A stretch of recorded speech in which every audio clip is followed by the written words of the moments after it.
despite warnings from Israeli Prime Minister Netanyahu to the UN to move the troops out of areas where it's fighting Hezbollah, the UN's refusing to leave. And that means peacekeepers are getting hurt. At least 5 of them so far. It seems UN officials would rather look righteous on the international stage, taking a stand. So they get to scream and yell and accuse Israel of targeting peacekeepers. It just seems to be a bit of a no-win situation. But joining me now, someone who knows a lot more about this than I do, Dan Perry. He was the chief editor of the Associated Press in Europe, Africa, and the Middle East. He served as chairman of the Foreign Press Association in Jerusalem. He's also author of the Ask Questions Later newsletter on Substack. Dan, thanks very much for coming on. Appreciate it. Am I being unfair here in my characterization and sort of shock at what's going on? No, I think you're being shockingly fair. It's true. You know, the Middle East is full of narratives, as are many conflicts. But at this point, this situation in Lebanon is a series of incontrovertible truths, just as you said. An Iran-backed militia that is currently the world's largest non-state military actor has parked itself in Lebanon and is using it as a staging ground to attack a more powerful neighboring country. And the state of Lebanon has in the past supported UN resolutions, 2 of them, calling for Lebanon to be able to protect the sovereignty, for Hezbollah and other militias to be disarmed. And nothing has been done. And UNIFIL, of course, has become a bit of a joke for those very reasons that you articulated so well in your intro. So why is the UN, at least even now, refusing to get out? Well, look, I can't speak for the UN, obviously. I have my speculation. I mean, and I think you're correct in suggesting again in your intro that it might have to do more with politics than with their actual mandate. I'm not sure what in their mandate enables them, what conditions are stipulated to enable them to turn tail, basically, and get out of Dodge. Yeah. It's possible that they forgot to sort of define that kind of situation. But what I do know is that UNIFIL, basically, like most peacekeeping forces, has its guidelines are a mess of contradictions. The diplomatic community would prefer to call it constructive ambiguity or nuance.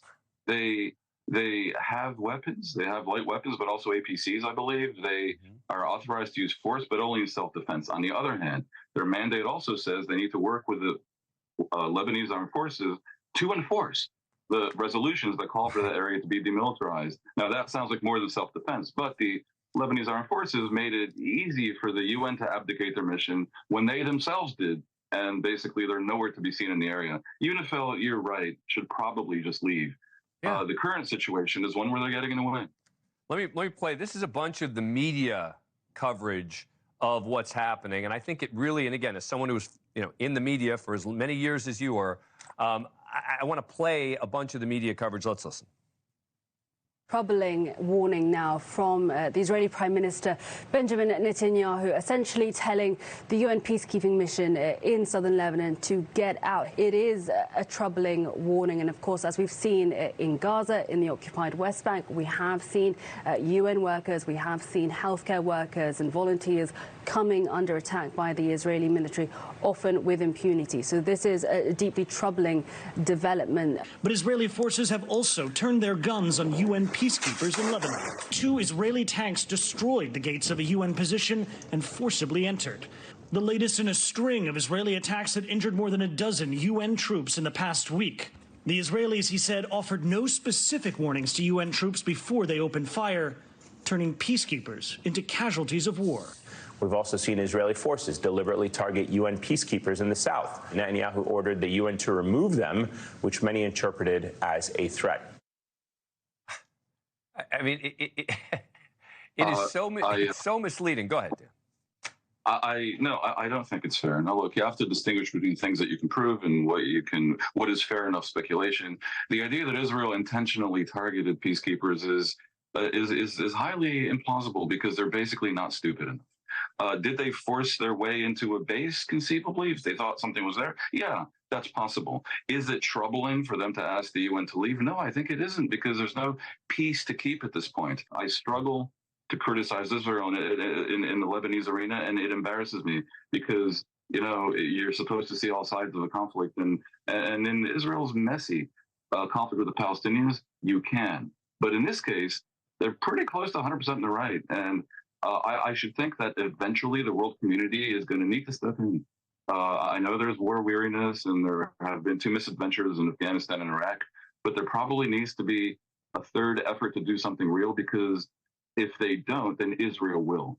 And I want to find a person, a journalist or a UN official that argues for Israel absorbing Hezbollah attacks without really retaliating for more than a year. Because they did it for a year, they ran out of patience, and so would Biden, Trudeau, Macron, and anyone else who calls for a ceasefire, rather laughably. It reminds me, I find it analogous to calling on Churchill not to escalate in 1941. I mean, I know World War II analogies are a little bit gauche, but that would be absurd, and this is a little bit absurd as well. And it's true, even though the Israeli party is led by Netanyahu, who's a very problematic person to support. But in this case, he's right, like a broken clock that's right twice a day. Dan Perry, thank you so much. Appreciate it. My pleasure.